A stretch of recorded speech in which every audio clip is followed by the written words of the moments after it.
நல்லது நடக்கட்டும். எல்லாமே கடவுள்தான் நிர்ணயிக்கிறார். கடவுளை அடிப்படையாக கொண்டுதான் மனிதன் வாழ முடியும்.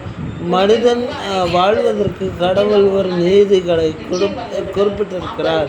குறிப்பாக ஒரு நல்ல மனிதன் எப்படி வாழ வேண்டும் என்பதை கடவுளே நிர்ணயிக்கிறார். இதுக்கு பைபிள் வசனங்கள் ரொம்ப உதாரணம். நீ கஷ்டப்படுகிறாய் என்றால் கடவுள் உனக்கு கரம் கொடுக்க தயாராக இருக்கிறார் நண்பனே. நல்லதே நடக்கட்டும் என்ற எண்ணத்துடன் அனைவரும் வாழட்டும் என்ற எண்ணத்தையும் சேர்த்து வாழ கற்றுக்கொள். நல்லதே நடக்கும்.